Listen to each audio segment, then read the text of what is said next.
Halo semuanya, dalam video ini kami akan memaparkan beberapa materi untuk mengumpulkan tugas pengantar ekonomi makro. Adapun anggota kelompok kami yang pertama ada Laila Khairina, yang kedua Malika Nur Aziza, yang ketiga Milawati, yang keempat Anissa Rahma, yang kelima Puput Legita, yang keenam Anissa Rahmatina, yang ketujuh Nikmatul Ulfa, dan yang kedelapan Ainun Nisa Putri Pratiwi. Baiklah, yuk kita simak penjelasan berikut ini. Pembangunan dan pertumbuhan ekonomi di Indonesia. Pembangunan dan pertumbuhan ekonomi adalah dua konsep yang saling berkaitan namun memiliki perbedaan mendasar. Pertumbuhan ekonomi mengacu pada peningkatan output ekonomi suatu negara dalam jangka waktu tertentu, yang biasanya diukur dengan peningkatan produk domestik bruto atau PDB. Pembangunan ekonomi di sisi lain mencakup aspek yang lebih luas termasuk perbaikan kesejahteraan masyarakat, pengentasan kemiskinan, peningkatan kualitas pendidikan dan kesehatan. Indonesia sebagai negara berkembang dengan populasi terbesar keempat di dunia memiliki tantangan dan peluang unik dalam mencapai pembangunan dan pertumbuhan ekonomi yang berkelanjutan. Sejarah pembangunan ekonomi di Indonesia. Yang pertama pada era Orde Lama tahun 1945 sampai 1966. Pada masa awal kemerdekaan hingga tahun 1966, ekonomi Indonesia masih dalam tahap pemulihan dan pembangunan dasar. Kebijakan ekonomi nasional yang dikenal dengan ekonomi terpimpin dijalankan oleh pemerintahan Soekarno yang memprioritaskan industri dasar dan pertanian. Namun instabilitas politik dan ekonomi ditambah dengan inflasi yang tinggi menyebabkan pertumbuhan ekonomi yang tidak stabil. Yang kedua pada era Orde Baru tahun 1967 sampai 1998. Di bawah kepemimpinan Presiden Soeharto, Indonesia mengalami transformasi ekonomi yang signifikan. Pemerintah Orde Baru fokus pada stabilisasi ekonomi, investasi asing, dan pembangunan infrastruktur. Berkat kebijakan ini, Indonesia menikmati pertumbuhan ekonomi yang tinggi pada dekade 1980-an hingga pertengahan 1990-an. Namun, krisis finansial Asia tahun 1997 sampai 1998 memukul keras ekonomi Indonesia, menyebabkan kontraksi ekonomi yang tajam. Sejarah pembangunan ekonomi Indonesia. Era reformasi 1998 sampai sekarang. Sejak jatuhnya Orde Baru, Indonesia memasuki era reformasi yang ditandai dengan desentralisasi kekuasaan, reformasi politik, dan perbaikan dalam tata kelola ekonomi. Pertumbuhan ekonomi kembali stabil dengan rata-rata pertumbuhan PDB sekitar 5-6% per tahun. Pemerintah fokus pada pengurangan kemiskinan, peningkatan infrastruktur, dan diversifikasi ekonomi untuk mengurangi ketergantungan pada sumber daya alam. Faktor-faktor yang mempengaruhi pembangunan dan pertumbuhan ekonomi. 1. Sumber daya alam. Pengelolaan yang baik atas melimpahnya sumber daya alam seperti minyak, gas, dan mineral. 2. Demografi.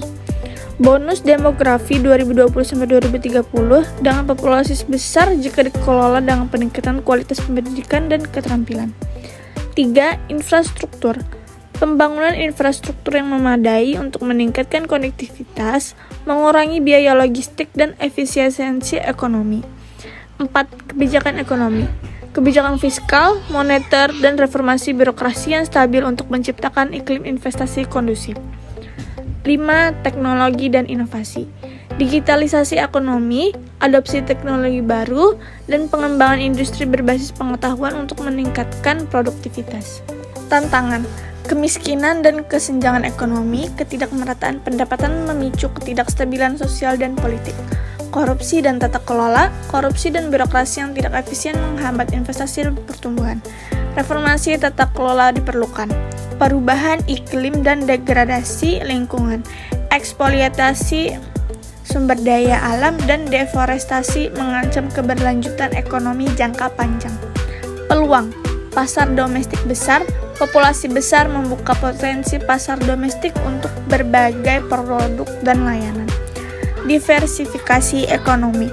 Pengembangan sektor pariwisata, ekonomi digital, dan industri kreatif mengurangi ketergantungan pada sumber daya alam. Kerjasama internasional, perjanjian perdagangan bebas, dan kerjasama regional membuka akses para internasional dan menarik investasi asing. Strategi pembangunan berkelanjutan Indonesia. 1. Peningkatan kualitas pendidikan dan keterampilan. Investasi dalam pendidikan dan pelatihan untuk menciptakan tenaga kerja yang kompeten. Yang kedua, pembangunan infrastruktur berkelanjutan. Proyek infrastruktur yang ramah lingkungan dan sosial serta mengurangi ketimpangan regional. Yang ketiga, penguatan sektor UMKM. Dukungan akses ke pembiayaan, teknologi, dan pasar bagi UMKM. Yang keempat, pemanfaatan teknologi dan inovasi. Membangun ekosistem inovasi untuk mendukung startup dan perusahaan teknologi. Yang terakhir, reformasi kebijakan dan regulasi. Simplifikasi izin usaha dan peningkatan transparansi untuk memudahkan investasi. Perencanaan ekonomi di Indonesia. Perencanaan ekonomi adalah proses yang sistematis untuk menentukan tujuan ekonomi, mengidentifikasi sumber daya yang tersedia, dan menetapkan langkah-langkah strategis untuk mencapai tujuan tersebut. Di Indonesia, perencanaan ekonomi memainkan peran penting dalam pembangunan nasional, mengingat kompleksitas tantangan yang dihadapi negara ini, termasuk kemiskinan, kesenjangan regional, dan kebutuhan untuk pertumbuhan yang berkelanjutan. Perencanaan ekonomi Indonesia disusun dalam berbagai rencana jangka panjang dan menengah, dengan tujuan mencapai kesejahteraan yang merata bagi seluruh masyarakat. Sejarah perencanaan ekonomi Indonesia. Era Orde Lama 1945 sampai 1966. Pada awal masa kemerdekaan, Indonesia berupaya untuk merancang perekonomian yang mandiri. Rencana pembangunan 5 tahun, pembangunan semesta berencana, pertama kali diperkenalkan pada era ini, dengan fokus pada pembangunan industri dasar dan pertanian. Namun, akibat instabilitas politik dan ekonomi, perencanaan ekonomi kurang efektif dan mengalami banyak kendala. Era Orde Baru 1967 sampai 1998. Pada masa Orde Baru, pemerintah memperkenalkan serangkaian rencana pembangunan 5 tahun Repelita. Repelita 1 dimulai pada tahun 1969 dengan fokus pada stabilisasi ekonomi dan pembangunan infrastruktur. Setiap Repelita memiliki tema dan fokus berbeda yang disesuaikan dengan kebutuhan pembangunan pada saat itu. Kebijakan ekonomi yang lebih terarah dan stabil pada masa ini berhasil mendorong pertumbuhan ekonomi yang signifikan. Era reformasi 1998 sampai sekarang. Setelah krisis ekonomi 1997 sampai 1998 pada jatuhnya Orde Baru, Indonesia memasuki era reformasi yang ditandai dengan desentralisasi dan reformasi ekonomi. Rencana Pembangunan Jangka Menengah Nasional (RPJMN) diperkenalkan sebagai kerangka kerja untuk perencanaan ekonomi jangka menengah. RPJMN disusun setiap 5 tahun dan saat ini berada dalam siklus RPJMN keempat 2020 sampai 2024. Kerangka perencanaan ekonomi di Indonesia.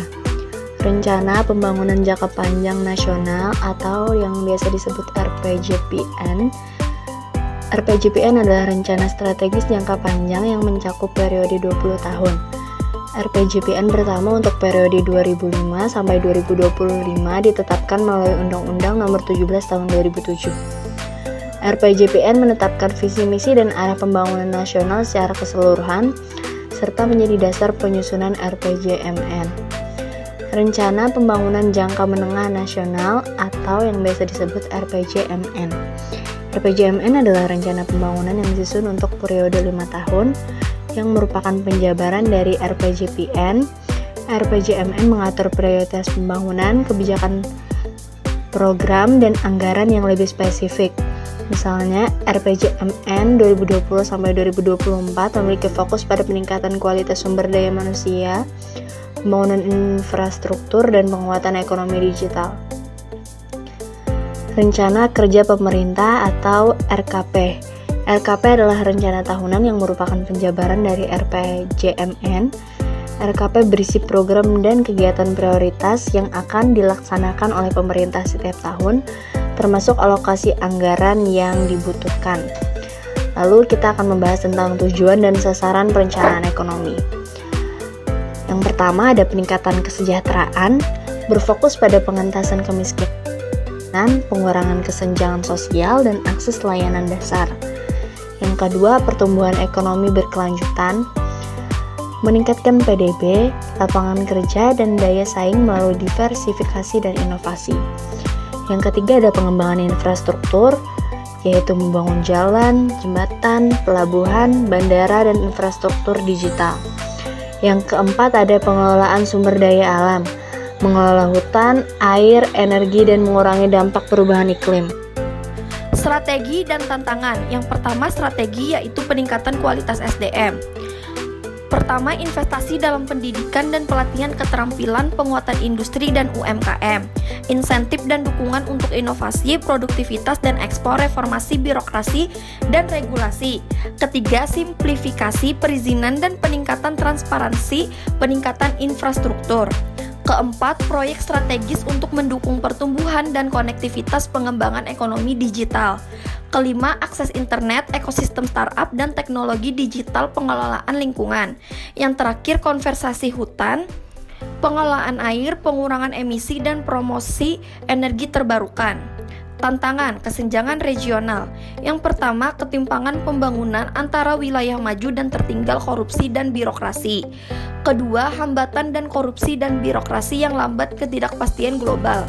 Ketiga, dampak negatif dari fluktuasi harga komoditas, perang dagang, dan krisis finansial, perubahan iklim. Yang terakhir, dampak serius pada pertanian, kelautan, dan sumber daya alam, memerlukan imigrasi dan adaptasi.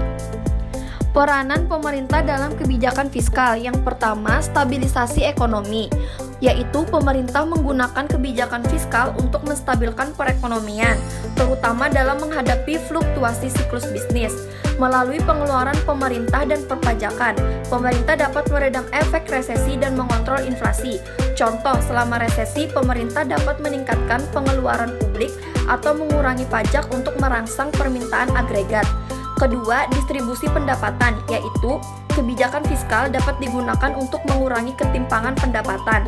Pemerintah dapat menerapkan sistem pajak progresif, di mana individu dengan pendapatan lebih tinggi dikenakan pajak lebih tinggi, serta menyalurkan bantuan sosial kepada yang membutuhkan, contoh subsidi, bantuan tunai, dan program kesejahteraan lainnya.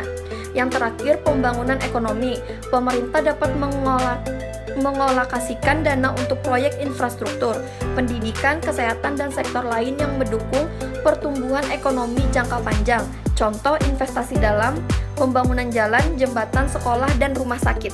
Peranan pemerintah dalam kebijakan fiskal. Yang pertama, pengelolaan defisit dan utang publik. Pemerintah bertanggung jawab untuk mengelola defisit anggaran dan utang publik. Kebijakan fiskal yang hati-hati diperlukan untuk memastikan bahwa utang publik berada pada tingkat yang berkelanjutan. Contoh, penyesuaian belanja dan pajak untuk mengurangi defisit anggaran. Yang kedua, mendorong investasi dan konsumsi. Pemerintah dapat merangsang investasi dan konsumsi melalui insentif pajak dan pengeluaran pemerintah. Misalnya, potongan pajak untuk perusahaan yang berinvestasi di daerah tertentu atau pembelian barang modal. Contoh, kredit pajak untuk penelitian dan pengembangan R&D, insentif untuk investasi di sektor energi hijau. Yang ketiga, pengelolaan permintaan agregat. Melalui kebijakan fiskal, pemerintah dapat mempengaruhi tingkat permintaan agregat dalam perekonomian. Dengan menyesuaikan tingkat pengeluaran dan pajak, pemerintah dapat mendorong atau menahan permintaan agregat sesuai dengan kondisi ekonomi. Contoh, peningkatan pengeluaran selama masa resesi untuk meningkatkan permintaan atau pengurangan pengeluaran selama masa boom untuk menghindari overheating ekonomi. Peran pemerintah dalam ekonomi makro di Indonesia sangat vital dalam mengarahkan ekonomi menuju pertumbuhan yang berkelanjutan dan inklusif. Melalui kebijakan fiskal yang efektif, pembangunan infrastruktur, pemberdayaan masyarakat, dan perencanaan ekonomi yang strategis, pemerintah dapat menciptakan lingkungan ekonomi yang stabil dan kondusif bagi pertumbuhan. Tantangan yang dihadapi termasuk menjaga keseimbangan antara pertumbuhan ekonomi dan pemerataan kesejahteraan, serta meningkatkan efisiensi dan efektivitas kebijakan untuk menghadapi dinamika ekonomi global. Melalui komitmen yang kuat dan kebijakan yang tepat, pemerintah Indonesia dapat terus mendorong pembangunan ekonomi yang berkelanjutan dan meningkatkan kesejahteraan seluruh rakyat Indonesia.